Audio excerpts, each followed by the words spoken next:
জয় গুরু, জয় গুরু।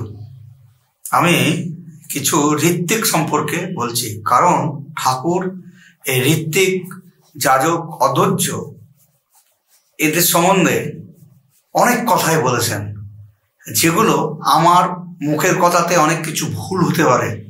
তাই আমি গ্রন্থের সাহায্য নিচ্ছি। আমিও কিছু বলার চেষ্টা করব, কিন্তু আমি গ্রন্থ থেকে আলোচনা প্রসঙ্গে কত খণ্ডে পেলাম ইত্যাদি ইত্যাদি, তাই আমি গ্রন্থ থেকে বলার চেষ্টা করছি। আমার মাধ্যমে যে নির্দেশ তোমরা পাবে তা শত কষ্ট সাধ্য হলেও পালন করে চলো। আমার নির্দেশ পালন করতে গিয়ে যদি আপাতত দুঃখ, কষ্ট, অসুবিধার মধ্যে পড়তে হয়, তাও বরণ করে নেওয়া ভালো। যে কষ্টে অনর্থের অবসান হয়, সে কষ্ট অনর্থ আমন্ত্রক সুখ স্বাচ্ছন্দ্যের থেকে অনেক বেশি কার্য। শ্রী ঠাকুর অনুকূলচন্দ্র, আলোচনা প্রসঙ্গে 10 খণ্ড 25/1/1948। আপনারা যারা ঋত্বিক, তাদের কাছ থেকে আমি চাই যে এই কাঙালের মাধ্যমে যে শাশ্বত সত্য আপনারা পেয়েছেন, অকাট্য বোধ ও প্রত্যয় নিয়ে তার বাস্তব অনুশীলন ও সঞ্চালনা নিজেরা বাঁচুন ও দুনিয়াকে বাঁচান। শ্রী ঠাকুর অনুকূলচন্দ্র, 13 খণ্ড 6/8/1948। তাহলে আমরা এখান থেকে একটা জিনিস আমাদের প্রতীয়মান হচ্ছে বা দৃশ্যমান হচ্ছে, যে শ্রী শ্রী ঠাকুর অনুকূলচন্দ্র ঋত্বিকদের মাধ্যম দিয়ে শত কষ্ট হলেও তার প্রচার কার্য করতে বলেছেন। আমরা বৈষ্ণবীয় কবিতায় একটা খুব সুন্দর কথা পাই, সেটা হচ্ছে কি, শোনো শোনো নিত্যানন্দ, গৌরাঙ্গ মহাপ্রভু বলছেন, শোনো শোনো নিত্যানন্দ, শোনো হরিদাস, সর্বত্র আমার আজ্ঞা করহ প্রকাশ, প্রতি ঘরে ঘরে গিয়া করো এই ভিক্ষা, লহ কৃষ্ণ ভজ কৃষ্ণ কহ কৃষ্ণ শিক্ষা। এই কথাটা তিনি বলেছেন। তাই যারা ঋত্বিক, যাজক, অধৈর্য, প্রতিঋত্বিক, সহপ্রতিঋত্বিকের মধ্যে পড়ছে, তারা এগুলো পালন করার চেষ্টা করবেন, যারা পাঞ্জাধারী কর্মী আছে। আমি কিছু গ্রন্থ থেকে পাঠ করছি। প্রশ্ন, সৎসঙ্গে যে ঋত্বিকরা মন্ত্র দেন, এই ব্যাপারটা কি?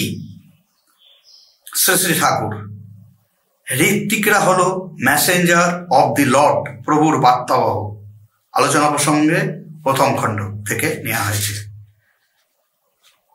আবার বলছেন, ঋত্বিকদের মাধ্যমে ইষ্ট যিনি, তিনি মন্ত্র দেন।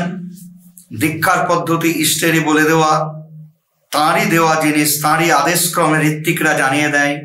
ওই আদেশনামা না থাকলে কিন্তু দীক্ষা দেওয়ার অধিকার হয় না, আর তাতে দীক্ষাও সিদ্ধ হয় না। শ্রীকৃষ্ণের সময় ঋত্বিক, অধৈর্য ছিল। যীশু খ্রিস্টের 12 জন ধর্মপ্রচারক ছিল। এদের কাজ হলো তাঁর বাণী বহন করা, তাঁকে সঞ্চারিত করা। ফলকথা, পুরুষোত্তমী একধারে ঋত্বিক, অধৈর্য, যাজক সবই। তিনি তার কাজ অন্যের ওপর কিছু কিছু দেন। তিনি আচার্য, তিনি গুরু। আচার্য মানে যিনি আচরণ করে জানান। গুরুত্ব চার চাইতে বেশি আর কারো নাই। যুগ পুরুষোত্তমী মানুষের একমাত্র ইষ্ট বাঞ্ছিত। ইষ্ট নিষ্ঠাহীন, অনাচার দুষ্ট ধর্মপ্রচারী হোক, ঋত্বিকই হোক, আর যেই হোক না কেন, কখনোই অনুসরণীয় নয়।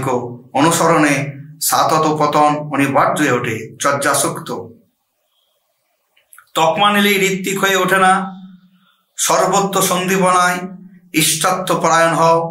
ইষ্ট স্বার্থই তোমার স্বার্থ হয়ে উঠুক, তবে তো তুমি ঋত্বিক। ওই ঋত্বিক দেবতার জাগ্রত মূর্তি। প্রবৃত্তি পরিচর্যায় যদি ইষ্টানুগ খ্রিস্টীয় ধর্মকে ভাঙিয়ে আত্মোপভোগ উপকরণ সংগ্রহ তৎপর হয়ে চলো, তবে তুমি নারকীয় অভিসন্ধি সম্পন্ন ঋত্বিক ছদ্মবেশী ধাপ্পাবাজ ছাড়া আর কিছু নও। ঋত্বিক কিন্তু সবার নয় ঠিক। নিষ্ঠা, আচার, অনুচরণ এগুলিকে সিদ্ধ ঋত্বিক আনে যজমানের সংবর্ধন। অনুশ্রুতি 5ম খণ্ড থেকে নেওয়া আছে। আবার বলছেন, ঋত্বিকদের এক কথায় ইষ্টস্বার্থ প্রতিষ্ঠা ছাড়াও, ইষ্টার্থ লোকমঙ্গল ছাড়া অন্য কোনো ধান্দা তাদের পেয়ে বসবে না। আবার বলছি, ঋত্বিকদের এক কথায় ইষ্টস্বার্থ প্রতিষ্ঠা ছাড়াও, ইষ্টার্থ লোকমঙ্গল ছাড়া অন্য কোনো ধান্দা তাদের কখনো পেয়ে বসবে না। আলোচনা প্রসঙ্গে 9ম খণ্ড। হ্যাঁ, ঋত্বিক হলো গডিং টিচার্স অফ দি সোসাইটি, মানব সমাজের সঞ্চালনী শিক্ষক। সব নির্ভর করে তোমাদের উপর। তোমাদের চলন চরিত্র যদি ঋত্বিকোচিত হয়, ইষ্টার্থী লোকসেবায় যদি তোমাদের স্বার্থ, ধ্যান, জ্ঞান জীবন তপ হয়ে ওঠে, তাহলে হয়। এতে তোমাদের সাহচর্য এসে অনেক ঋত্বিক হওয়ার মতো তৈরি হবে। তোমাদের ছেলেপিলেদের মধ্যে এটা সঞ্চারিত হবে, তাই লোকের অভাব হবে না।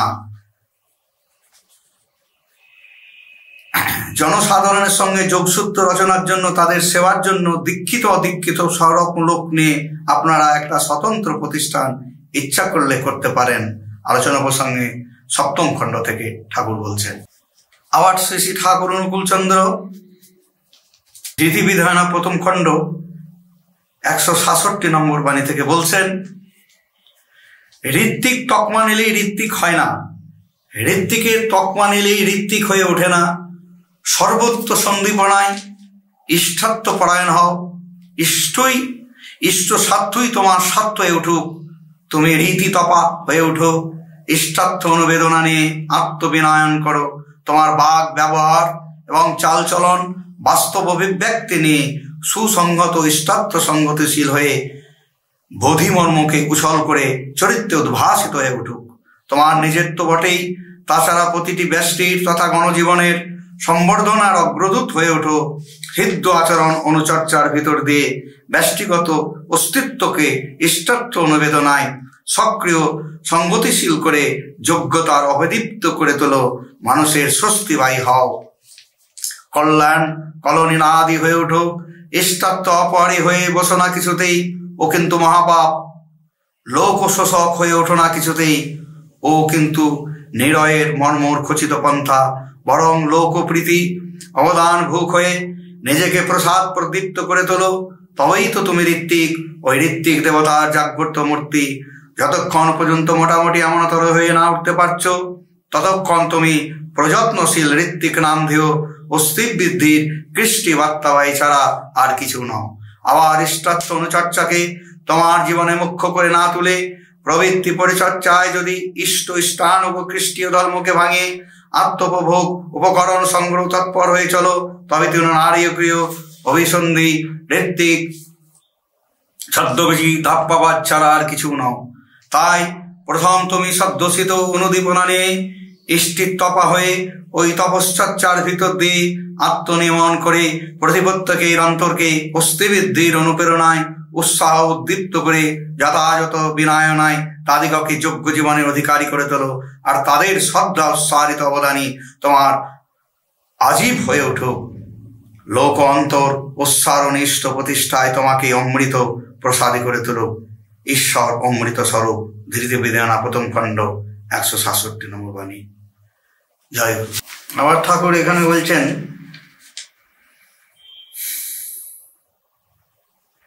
মূল খুঁটি হলেন অবতার মহাপুরুষ বা সাক্ষী আচার্য, যিনি আচরণ সিদ্ধ সাক্ষী গোপাল গুরু বা ঋত্বিক যদি থাকে এবং সে যদি যোগবতারের নির্দেশিত সাধন পদ্ধতি জানিয়ে দেয়, বোধসম্পন্ন মানুষ ওর থেকে এগিয়ে যেতে পারে। 8ম খণ্ড আলোচনা প্রসঙ্গে 8ম খণ্ড পৃষ্ঠা 45 এটাই ঠাকুর বলছেন। আর একটা জায়গায় বলছেন 17 পৃষ্ঠাতে, কেউ যদি বেত্তা গুরু না হন, তার উচিত নিজেকে দীক্ষা উপদেষ্টা বা ঋত্বিক বলে পরিচিত করে পূর্বতন বেত্তা গুরুকে গুরু হিসাবে দেখে দেওয়া এবং সেই সঙ্গে সঙ্গে জীবন্ত সদ্গুরু বা বেত্তা পুরুষকে পেলে তাকে গ্রহণ করতে বলা উচিত। বেত্তা পুরুষই আমাদের ধ্যেয় ও অনুসরণীয়। তাঁর প্রতি নিষ্ঠা ও তাঁর সঙ্গে সঙ্গতি যার যতখানিক, তিনি ততখানিক আমাদের ভক্তির পাত্র। আলোচনা প্রসঙ্গে 9ম খণ্ড পৃষ্ঠা 149। সম্বর্ধনের 4টি বিধি। প্রথম বিধি, জীবনের সব চাহিদাগুলিকে ইষ্টের স্বার্থ ও প্রতিষ্ঠানুকূলে নিয়ন্ত্রিত করিয়া তাঁর স্বার্থ প্রতিষ্ঠাকে আপন স্বার্থীভূত করত আনকম্প্রোমাইজলি তৎপ্রাণতার প্রতি প্রত্যেকের প্রতি মৈত্রী সম্বর্ধনায় চলিতে থাকিব। ঝাঁঝন সংকেত। পুরুষোত্তমী মানুষের ইষ্ট, পুরুষোত্তমী ধ্যেয়। তিনি চলে গেলে পুরুষোত্তমের অনুগামী ঋত্বিকের কাছ থেকে পুরুষোত্তম প্রবর্তিত দীক্ষায় দীক্ষিত হয়ে ওই পুরুষোত্তমেরই অনুসরণ করবে, ওই পুরুষোত্তমকে ধ্যান করবে, যাবৎ পুনরায় তার আবির্ভাব না হয়। পরবর্তী আসলে আবার তাকে গ্রহণ করবে, কারণ তিনি পূর্ববর্তী নবকলবার। জয় গুরু। আর ঋত্বিক সম্বন্ধে অনেক কিছু আছে, বলতে গেলে অনেক সময় লাগবে। যাই হোক, আমি আমার সংক্ষিপ্ত বক্তব্য শেষ করছি।